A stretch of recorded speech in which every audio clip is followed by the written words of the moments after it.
말씀의 제목은 하나님이 주시는 복이라는 제목을 가지고 오늘 하나님 말씀을 전합니다. 오늘 신년 감사 예배로 하나님께 드립니다. 드디어 새해 첫 주일이 되었습니다. 앞뒤 좌우의 성도들과 인사하죠. 새해 복 많이 받으세요. 새해 복 많이 받으십시오. 새해 복 많이 받으세요. 예수님 새해 복 많이 받으세요. 그리고 다시 한번 인사하겠습니다. 특히 하나님의 복을 받으십시오. 특히 하나님의 복을 많이 받으세요. 뭐 하나님께서 복을 주시겠지만 특히 하나님의 복을 받는 새해가 되었으면 좋겠습니다. 새해에 하나님이 주시는 복을 알고 누리는 한 해가 되기를 원합니다. 그럼 복이란 무엇일까요? 삶에서 누리는 좋고 만족할 만한 행운 또는 거기에서 얻는 행복이라고 합니다. 삶에서 누리는 행운 또는 행복. 그럼 기복이라는 것은 무엇이냐면 행운, 행복을 비는 마음이죠. 내가 그것을 받았으면 좋겠다라는 것입니다. 그럼 삶에서 누리는 행복, 행운입니다. 여러분, 근데 무엇을 비느냐가 우리의 초점을 달리합니다. 그럼 나의 욕심만을 위하여서 기도하느냐 아니면 나를 통하여서 내가 하나님이 주시는 기쁨을 얻고 하나님의 영광을 나타내는 그 기도를 비느냐 이거에 따라서 기복신앙이냐 아니면은 하복신앙이냐 달라집니다. 기복신앙은 자신의 욕심을 대로 구하는 그 신앙이요. 하복신앙은 하나님이 주시는 그 복을 기대하는 신앙이죠. 그럼 2024년도에는 어떤 행운과 행복, 하나님께서 복을 주실까 기대하는 여러분들이 되었으면 좋겠습니다. 아니면 하나님께 이런 복을 나에게 주시옵소서 2024년도에 내가 이런 복을 얻기를 원합니다. 복은 침노하는 자의 것이라고 하였습니다. 하나님께서 주시는 그 복을 내가 얻기를 원합니다. 라고 여러분들이 하나님이 다 아시지만 우리의 마음과 우리의 필요와 모든 것을 아시지만 내가 하나님 앞에 내가 이런 복을 얻기 원합니다. 라고 얘기하는 성도가 되시기 바랍니다. 그럼 2023년도를 통하여서 저는 2024년도에 바라보는 행복을 받았습니다. 무엇이냐면 2023년 초에 제가 기도원을 갔다 왔거든요. 제가 혼자 갔다 오고 또 여러분과 같이 함께 갔다 왔습니다. 근데 그런 것을 송구영신 예배 때 보니까 다시 2024년도에도 3월 1일 날 기도원을 갔으면 좋겠습니다. 라는 그런 얘기를 들었습니다. 갈 거고요. 그러고 그럼 2023년 3월 1일 어떤 은혜를 주실까? 그때 갈 때마다 하나님이 주시는 그 말씀을 통하여서 그 하나님 그 분위기를 공동체의 분위기를 통하여서 은혜를 주셨는데 벌써부터 기대가 되는 것 같습니다.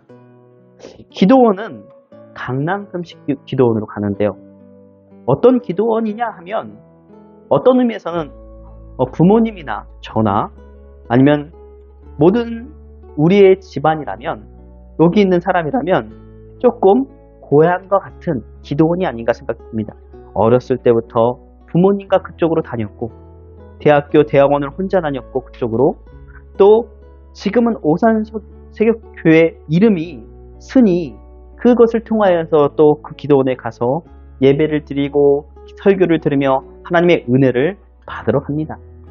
그럼 이렇게 은혜 받을 장소, 하나님이 주시는 복을 주시는 장소에 우리가 찾아가는 것, 그 기도원만 하나님의 기도원이겠어요? 그렇지만 우리에게 은혜가 있었던 그 장소, 하나님 내가 기억을 할 수 있는 장소가 그 기도원이라는 것입니다. 그럼 이스라엘 백성들도 지나오면서 하나님께서 중간중간에 기념비를 세우라는 이유가 무엇입니까? 하나님을 기억해라, 너를 구원하신 하나님. 어떤 의미에서 우리 삶 속에서 그 기념비 같은 존재가 오산 세교급익교회에 주시는 기도원이 아닌가 생각이 듭니다. 또한 이 개척하는 것을 감사를 드립니다. 또 개인화의 어떤 트렌드를 가지는 이 세상 속에서 우리는 어떻게 삶을 살 수 있을까요? 개인의 특성, 개성이 강조되는 그러한 시대입니다. 그러면 초개인화라고 하니 핵가족, 개인주의, 이기주의 이런 것들이 좀 부정적인 것이 여러분들의 생각에 나실 겁니다. 그럼 근데 긍정적인 부분도 있어요. 우리 교회에게는 말이죠. 초개인화 시대에 오산세교 급익교회가 이렇게 가정교회로 쓸 수 있는 이유는 이 시대이기 때문에 가능한 겁니다. 그럼 예전이면 코로나 이전이었으면 가정교회로 한다는 것은 위에서 다 말렸어요. 그리고 생각조차 하지 않았어요. 할 수가 없었다니까요. 왜냐면은 그때 당시에는 한마디로 이 가정교회를 한다는 그 자체가 위에 있는 교계에서도 별로 좋아 보이지 않고, 그리고 이것을 한다는 자체는 교회 이름이 없기 때문에 잘하면 이단일 수도 있다라고 생각을 해서 아예 보지를 않았습니다. 그런데 이러한 시대가 오다 보니까 유튜브도 발달하고 그 다음에 오산세교 급익교회가 그래도 온라인 교회로부터 시작할 수 있었던 계기가 아니었나, 하나님께서 주신 그 은혜가 아니었나 생각이 든다는 것이죠. 감사하다는 것이죠. 여러분, 하나님께서 이 로마를 통하여서 하나님의 복음화를 시킨 이유가 무엇인 줄 아십니까? 그 로마는 군대가 집약되어 있고 길을 만들었기 때문에 그 길을 따라서 복음이 전파된 거예요. 안전하게. 하나님은 그런 상황과 그 환경을 쓰시는 하나님이십니다. 이런 그런 환경 속에서 우리 교회를 세우셨다는 것이죠. 그럼 개인화, 흔히 이 공동체성을 약화시키는 요인으로 얘기도 되지만요. 이렇게 우리가 어떤 의미에서는 이 오산세교 급익교회가 어떤 소그룹이잖아요. 조그만. 그것에 대해서 특징과 우리 교회만의 그러한 특징을 가질 수 있었던 이유가, 개척할 수 있었던 이유가 바로 이러한 시대를 하나님께서 주셨다는 거죠. 하나님께서 주시는 그 은혜가 얼마나 큰지 모르겠습니다. 여러분, 이 초개인화라는 것을 긍정적으로 얘기하면요. 주체적인 성도가 되었다. 또 슬기로운 지혜로운 성도가 되었다는 거예요. 내가 신앙생활을 하나님 앞에 나아갈 수 있는 어떤 환경이나 이런 것들을 보는 것이 아니라 내가 신앙생활을 잘 할 수 있는 곳으로 작던 크던 상관없이 찾아가겠다라는 성도가 있다는 것입니다. 여러분, 우리에게 개성 있는 주체적인 교회가 생긴 것이죠. 이런 장소를 주신 오산세교 급교를 주신 하나님께 감사를 드립니다. 이것이 복이 아니겠습니까? 여러분에게 있어서 신앙의 장소가 무엇입니까? 그러면 있으시다면 행운아입니다. 오산세교 급익교회든 아니면은 강남 금식 기도원이든 복의 장소, 복의 자리에 있게 하신 하나님께 감사해야 될 줄 믿습니다. 그럼 복의 장소는 중요합니다. 이런 맹모 삼천지교라는 말 아시죠? 이런 뜻은 맹자의 어머니가 어린 아들 맹자를 바르게 키우기 위해 3번을 이사했다라는 내용이죠. 맹자의 어머니는 맹자를 데리고 처음에는 묘지 가까이서 살았습니다. 근데 어린 맹자가 그것을 보고 장사 지내는 것을 흉내내는 그것을 보자 맹자 어머니는 집을 시장 근처로 옮겼다고 합니다.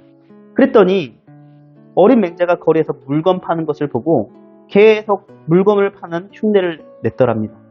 그래서 안 되겠다 싶어서 맹자 어머니는 다시 한번 마지막으로 서당에 있는 그곳에 집을 마련했다고 합니다. 맹자를 그런 분위기에서 공부를 시킬 수 있었다고 합니다.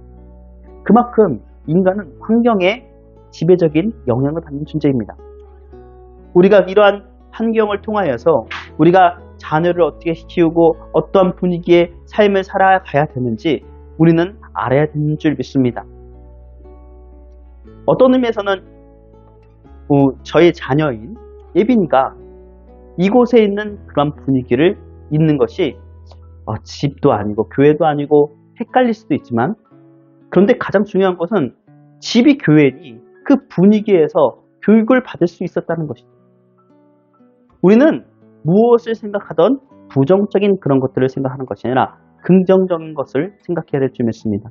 이런 부정적으로 생각하면 부정적인 것들이 계속 꼬리를 물고 나오지만, 긍정적으로 생각하면 그 긍정적인 것이 무엇인지 꼬리를 물고 나온다는 것입니다. 여러분, 2024년도에 처음 시작하는 거잖아요. 그때 부정적으로 한번 생각을 하면 그것이 꼬리를 물고서 내가 2024년도를 쭉 가는 것이 아니라 내가 긍정적인 그 꼬리를 물고선 2024년도를 사는 여러분들이 되었으면 좋겠습니다. 그럼 창세기 1장 27절에서 28절 말씀 보면요. 하나님이 자기 형상 곧 하나님의 형상대로 사람을 지으시되 남자와 여자를 창조하시고, 하나님께서 남자와 여자를 창조하시고 28절 말씀에 무엇을 주셨냐면 하나님이 그들에게 복을 주시며, 무엇을 주셨다고요? 복을 주셨다고요. 어떤 복? 하나님이 그들에게 이르시되 생육하고 번성하라, 또 땅에 충만하라, 땅을 정복하라, 바다의 물고기와 또 하늘의 새와 땅에 움직이는 모든 생물을 다스리다 라고 하였습니다. 여러분, 이것은 무엇이죠? 다스릴 수 있는, 여러분, 이 생물을 다스리는 것, 또 땅에 충만하는 것, 우리가 번성하는 것, 여러분, 이런 것들을 한다라는 것은 무엇이냐면 하나님께서 우리에게 주신 복은 건강의 복도 있고요, 하나님께서 물질의 복도 있고요, 하나님이 주시는 그 은혜의 복도 있고, 여러 가지 하나님께서 포함된 말이 이 말씀이라는 것이죠. 동물에게 허락되지 않는, 우리에게 주신, 하나님의 형상을 닮은 우리에게 주신 하나님의 큰 특권이 우리에게 하나님께서 주신 복이라는 것입니다. 그러면 하나님이 사람을 창조하시고 복을 주시면서 생육하고 번성하고 정복하라고 말씀하셨죠. 여러분, 하나님께서 그 번복한 말씀을 바꾸시던가요? 여러분, 교동문에서 한결같으시단 말입니다. 여러분, 노아의 시대, 홍수 심판 직후에도 노아의 후손에게 무엇이라고 말씀하시나요? 노아와 창세기 9장 1절 말씀에 하나님이 노아와 그 후손들에게 복을 선언하십니다. 하나님이 노아와 그의 아들들에게 복을 주시며 또 무엇을 주셨다고요? 복을 주셨다고요. 그들에게 이르시되 생육하고 번성하여 땅에 충만하라 라고 하였습니다. 믿음의 조상 아브라함을 부르시면서도요, 그에게 가장 먼저 선언하는 것이 이 복이었습니다. 창세기 12장 1절에서 2절 말씀에 보면 여호와께서 아브라함에게 이르시되 너는 너의 고향과 친척과 아비집을 떠나 내가 내게 보여줄 땅으로 가라. 가나안 땅으로 가라는 것이 아니라 내가 인지도 못하는데, 어디로 갈지 모르는데 넌 내 말만 듣고 가라. 어딘지는 모르겠지만 가 라고 말씀하시면서 약속을 하신 게 있습니다. 복을 주신 게 있습니다. 너가 알 바를 알지 못하고 갈 바를 알지 못하고 가지만은 분명하게 너에게 약속하는 것이 있다. 내가 너로 큰 민족을 이루고 내게 복을 주어 내 이름을 어떻게 한다고요?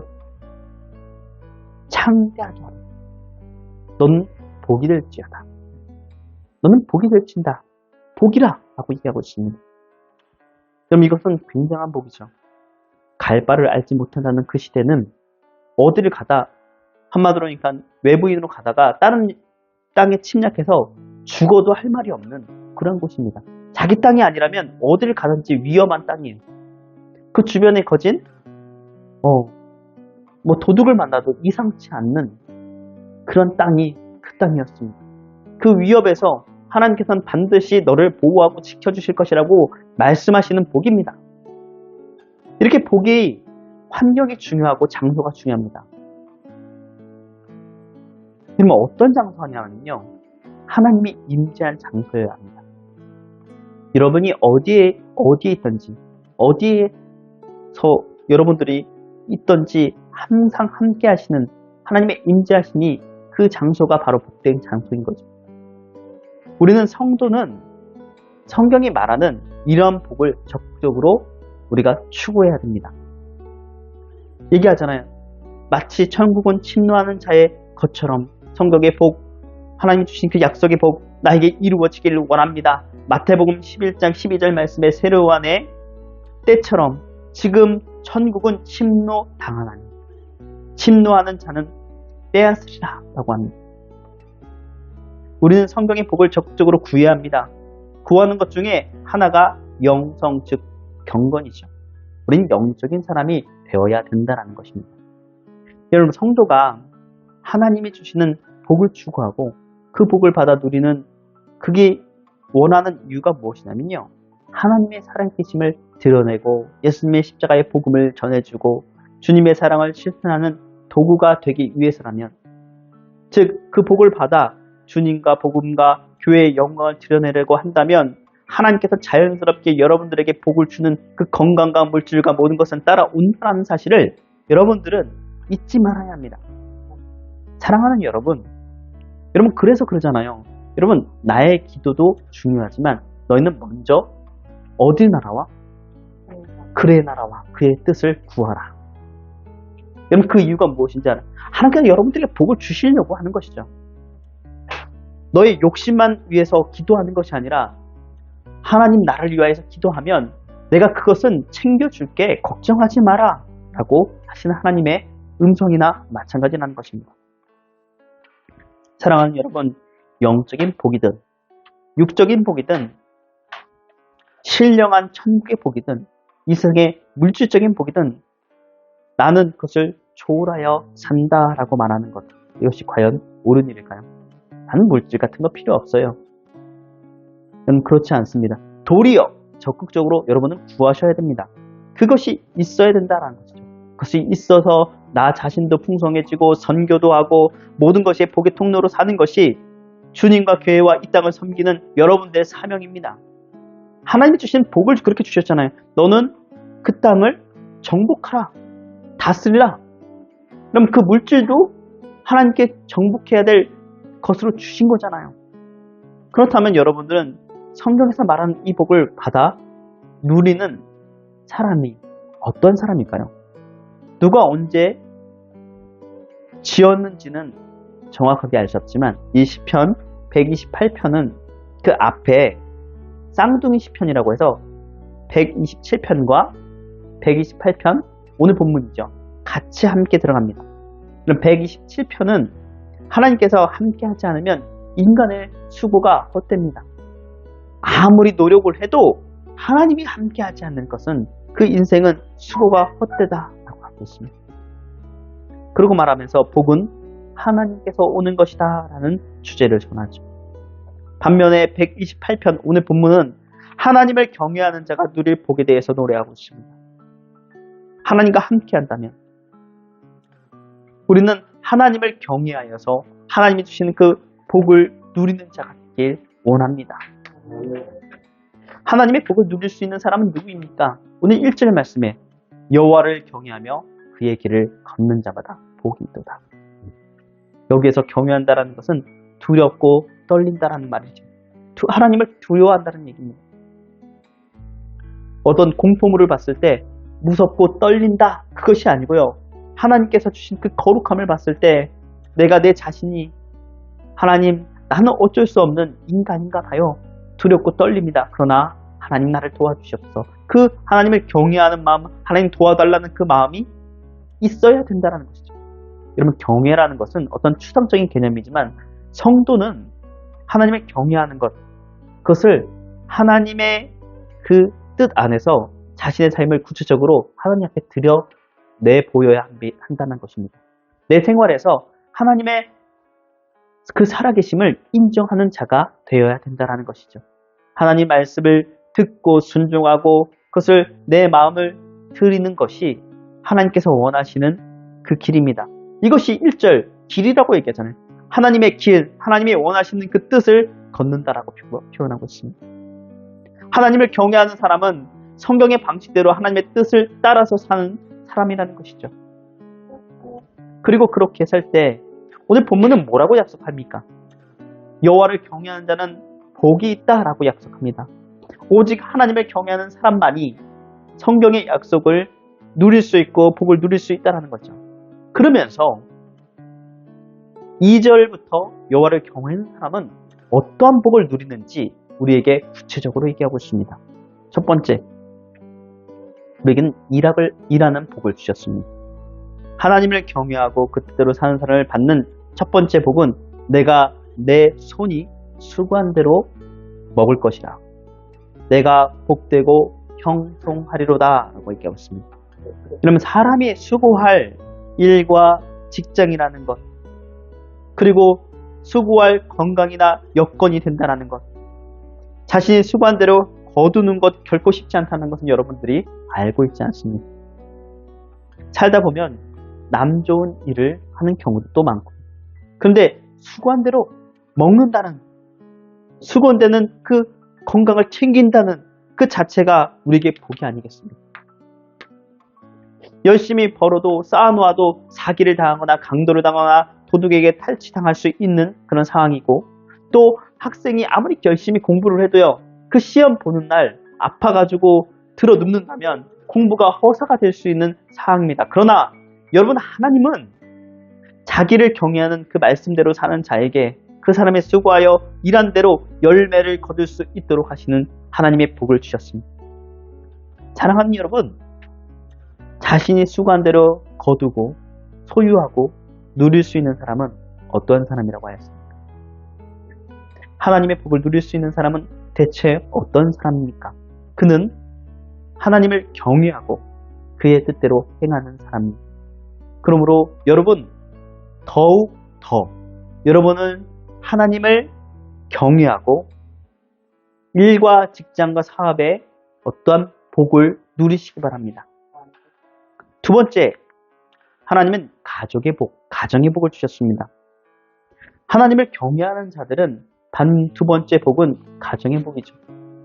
근데 오늘 본문은 이 가정의 복을 세 가지로 나누고 있습니다. 첫 번째, 복이 아내의 복이라고 얘기합니다. 한 남자가 이 세상에 누릴 수 있는 최고의 복은 좋은 아내를 얻는 것이다.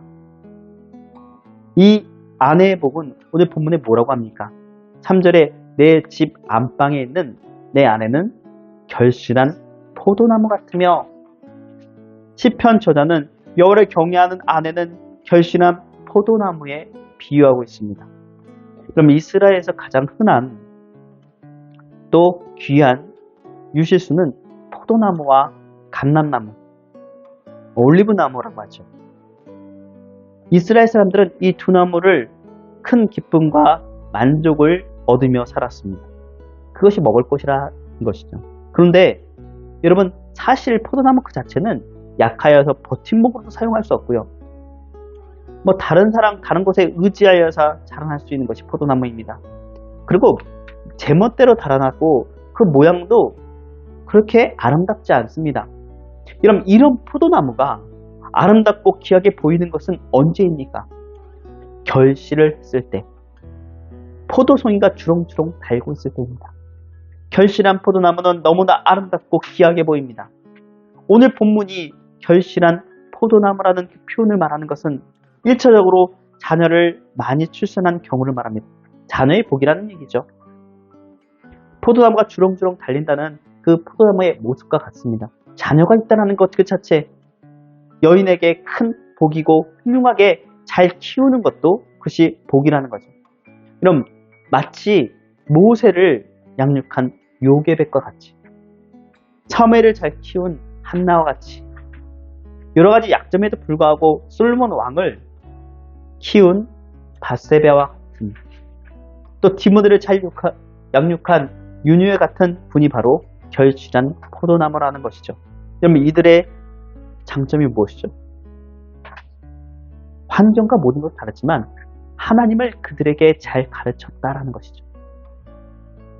나아가 포도 열매가 사람들에게 얼마나 달콤하며 그것을 만드는 포도주라고 하죠. 거긴 이스라엘 백성들은 물이 대신하는 것이니까 물이라고 생각하면 돼요. 그 물을 먹는 그 사람의 인생은 해결해주는 그런 능력이 있다는 것입니다. 즉, 결실한 포도나무는, 그 여인은 가족 주변에 있는 사람들을 즐겁게 하고 기쁘게 하는 사람이 된다는 거죠. 마치 잠언서 3장 31장 말씀처럼 현숙한 여인 아십니까? 결실한 포도나무는 현숙한 여인과 같은 사람입니다. 현숙한 여인은 하나님 앞에서, 사람 앞에서 지혜로운 여인이죠. 그럼 세상이 이런 여인을 어떻게 구할 수 있겠습니까? 성경은 뭐라고 하죠? 어떤 사람이 이런 사람을 얻게 된다고요? 하나님을 경외하고 말씀대로 사는 남자가 이런 아내를 얻고 아내가 이런 변화를 누린다라는 거죠. 성경에는 아내만 얘기했지만 반대로 생각하면 아내는 남편을 얻는다라고 생각을 하셔도 될 겁니다. 그럼 둘째, 하나님을 경외하는 자가 받는 복을 두 번째는 자녀의 복이에요. 그러면 3절 하반절에 내 식탁에 둘러앉는 자식은 어린 감람나무 같으리라. 성경은 3대 나무가 있는데요. 무화과나무, 포도나무, 그 다음에 올리브나무입니다. 그 중에 최고가 올리브나무이죠. 그래서 옛적부터 올리브나무는 나무의 왕이라고 알려져 있습니다. 사사기에 있죠. 9장에 있습니다. 올리브나무는 3년쯤 자란 후에 참 올리브나무를 가지를 접한다고 합니다. 그 후에 4년이 지나면 올리브를 따게 된다라고 얘기합니다. 그때 그 올리브나무는 크고 가지가 힘차게 뻗어나가 그 잎이 아름답습니다. 그렇게 다 자란 그런 팔리텐 지방의 감람나무는, 이 올리브나무는 크게 20에서 30m까지 자라며 크게 자라죠. 그 잎만 해도 40에서 50cm나 된다고 합니다. 올리브 열매도 먹고 기름도 식육도 또 의약품으로도 그 다음에 화장품 재료로도 그냥 버릴 것이 없다고 생각을 하시면 됩니다. 나무는 단단하고 향이 좋아 성전에 건축하는 그러한 조각으로도 사용되었고 성전문 재료로도 사용되었습니다. 이게 버릴 게 없다는 거죠. 자녀가 그렇게 된다는 거죠. 풍성하게. 여러분 얘기하지 않습니까? 우리가 기쁨이 있지 않다고. 자녀가 없으면 내가 이렇게 기쁘게 얘기도 안 했을 텐데 이 자녀 때문에 웃는다고 얘기하지 않습니까? 하나님이 주신 복이라는 얘기죠. 그런 자녀가 올리브나무처럼 커서 하나님 앞에 나아가길 우리는 기도해야 된다는 것입니다. 오늘 본문은 하나님을 경외하는 성도의 자녀를 올리브나무에 비유하고 있습니다.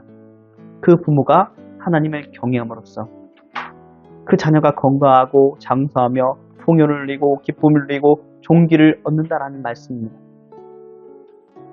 그 자녀에게 무엇을 전수해 주기 때문에? 신앙을 전수해 주시기 때문에. 그럼 요셉, 사무엘, 다윗, 다니엘 등이 그랬던 것처럼 여러분은 범사에 하나님을 경외하며 여러분의 자녀를 위하여서 기도하시고 참 그 올리브나무가 되기를 기도해야 될 줄 믿습니다. 여를 경외하는 자는 자녀들이 이와 같이 건강하며 힘차게 자라나서 세상에 꼭 필요한 유익한 사람이 될 것입니다. 세 번째, 여호와를 경외하는 자가 받을 가정의 복은 세 번째는 뭐냐면 내 자식의 자식을 볼지어다. 대가 끊이지 않는다는 거죠. 그러면 그가 장수하고 번영을 누리고 자기 그것을 본다라는 거죠. 여러분 어떤 사람은 자신의 형통하는데 자녀가 잘못되어서 마음에 고생하는 경우가 얼마나 많이 있습니까? 속이 썩이는 그 자녀들 때문에 내가 오래 사는 것이 복이 아니라 저주라고 말하는 사람도 있습니다. 내가 어쩌다 이렇게 오래를 살아서 자식이 엉망으로 사는 그 모습을 본단 말인가 하는 그러한 저주가 된 그러한 것도 느낀다라는 거죠. 그러나 하나님이 주신 그 경외하는 그 사람은 그 자녀들이 잘 되어서 모든 것이 하나님 앞에 협력하여 선을 이룬다는 사실을 아시기 바랍니다. 그러면 그런 사실이 있잖아요. 두 사람이 걸어가는데 한 사람은 그 장소에 잘못 갔다가 산자가 됩니다. 한 사람은 교회에 갔다가 그의 평생의 자녀들이 잘 되는 그런 예를 여러분들이 여러분의 삶 속에서 누리시기 바랍니다. 그러므로 사랑하는 여러분, 여러분들의 후손들, 자녀들이 최선으로 잘 축복하고 나아가는 길은 하나님을 경외하고 말씀을 실천하는 것입니다. 그런 부모를 보며 자란 그 자녀가 잘못될 일은 없고 그것이 우리의 최고의 복인 줄 믿습니다. 세 번째는 신앙의 복입니다. 5절은 여호와를 경외하는 자가 누릴 신앙의 복을 노래하고 있습니다. 여호와께서 시온에서 내게 복을 주실 것이다. 시온이 하나님이 계시는 성전, 눈에 보이지 않는 성전도 있지만 예루살렘을 의미하기도 하고 교회를 의미하기도 합니다. 하나님이 계신 곳이라는 것이죠. 하나님이 이곳에서 1년에 3번씩 모여서 절기를 지키라고 명령하셨죠. 그래서 대부분 유대인들은 매년 시온에 올라가서 절기를 지키며 하나님께 제사를 드렸고 그의 예배와 함께 그 축제가 진행되었습니다. 그 행사 때 제사장들은 여호와의 이름으로 그 모인 백성들을 축복했습니다.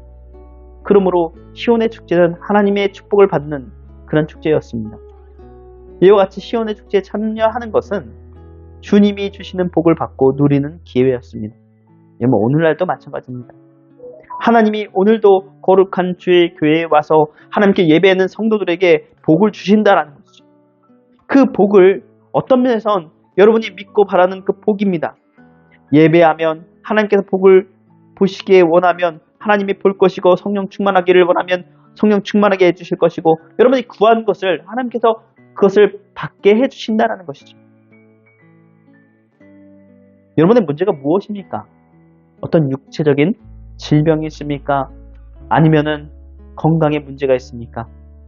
그것이 없다면 하나님께 감사하는 것이고 여러분들이 계속적으로 이 건강을 유지할 수 있도록 함께 얘기할 수 있고 나의 자녀가 더 성장하며 건강하게 성장하기를 원할 수 있고 내가 사업이 번창할 수 있는 그런 기도를 드릴 수 있고 내 번창하여서 내가 하나님께 소원이 하나 있는데 그 선교를 위하여서 내가 뭐를 하겠습니다라는 그런 선교적 마인드도 있고 여러 가지 하나님께서 원하는 것을 할 수 있다는 거죠.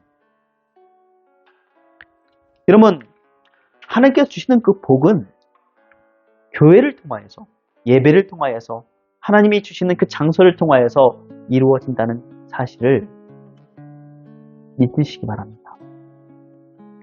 여러분 여호와를 경외하는 자들이 누리는 신앙적인 복은 또 다른 하나는 평생의 예루살렘의 번영을 보는 것입니다. 이스라엘에게 평강이 있는 것을 보는 것입니다. 그럼 예루살렘의 번영이 무엇이죠?